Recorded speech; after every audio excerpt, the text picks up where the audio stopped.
Hey everybody, it's Sarah Cheek with Lean Into Living. So I want to take a few minutes to go over this 5-minute meal planning template. It's awesome.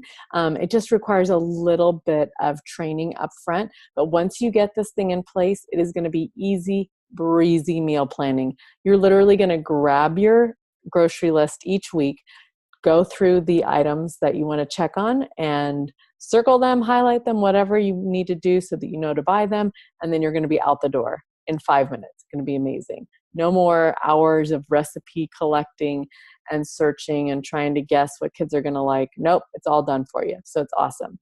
So here, let's go ahead and start. I'm going to share with you the actual meal plan and go through it with you real quick. So the first thing that we're going to do is we want to create your basic staple list. So these are the things that you're going to eat every single week. For instance, we eat tacos every single week. We usually do one night of frozen pizza. That's usually on like a soccer night or something when I know we're not going to be home. And then we usually have something for barbecue. And so you can see here that I've included those things in as my top 3. And also you want to write down where the recipe lives, because it's going to make it much easier. You're not going to be searching and trying to figure out if it was on Pinterest or in a cookbook somewhere. And then also any prep notes. So if you need to thaw meat the night before, or if something's a crock pot dish or something, so you know you need to do morning prep, that'll help you figure out how to schedule that in throughout your week. So basically, once you put in your meal, then you're going to actually add the ingredients to your grocery list below. So right here, I have shredded cheese. I'm going to only need one of those, and that goes and corresponds with meal A up here. The reason why you're wanting to put what meal it corresponds to is because if you decide to take that meal off of your list, then you can just quickly go through your grocery list and take out those ingredients without guessing, oh, what were those things? And you don't want to end up with 5 onions when you only need 1 because you took things off your list. So once you do that with the staple meals that you have every week, then you're also going to want to do the same thing with the staple ingredients to breakfasts or lunches that you have every week, also snacks and any household items, those sorts of things. You can see here on your grocery list that all of that is accounted for. And over here on the right, you're going to see items to check for. So these are things like condiments, and I've got a few things listed here that you may not need to purchase, but you want to check to make sure that you don't need to purchase them. And if you do, then just circle these, and that'll indicate, obviously, that you need to buy them. Okay, so that is your staple. So what you're going to do with that is you're going to copy that 4 times. If you want to handwrite this stuff out, just print it, obviously. Print it 4 times, and then you can add in the next step, which is going to be actually creating the variety. What are those meals that you want to have just on a monthly basis or a bi-weekly basis or bi-monthly basis?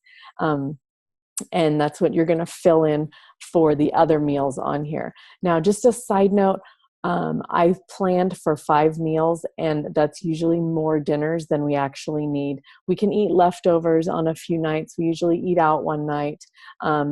So just so that you don't overplan and you have all these leftovers and extra food, just be aware of that.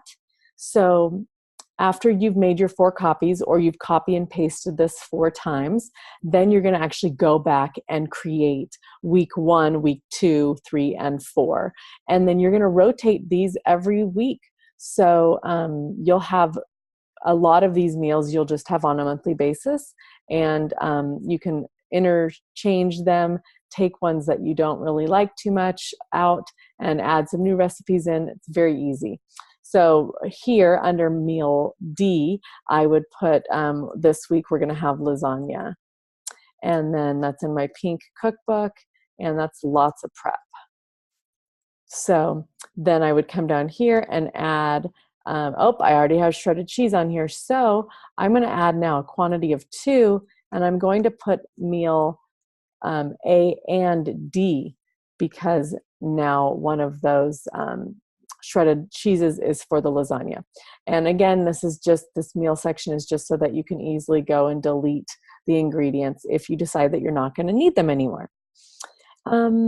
So then you're going to do this for every week. You're going to add a few different meals that you really like.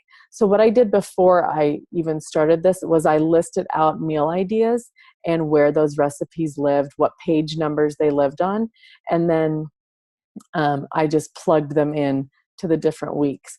One of the tricks that you want to make sure you keep in mind is about the types of meals. So you obviously don't want to do a full week with a lot of meal prep. You don't want to do all one week with crock pots. So try to mix things up and take those sorts of things into consideration, because certain nights of the week you've got soccer practice or different classes that you're not going to be able to do a full meal prep, and nor do you want to. And I think that's all I got for you guys. I hope you enjoyed this. I hope you enjoy this template, and it really changes your life like it did for me. I love meal planning now because there's not much to do. I hope you have a great day, and please like us on Facebook or Instagram and let us know how this works out for you. Thanks.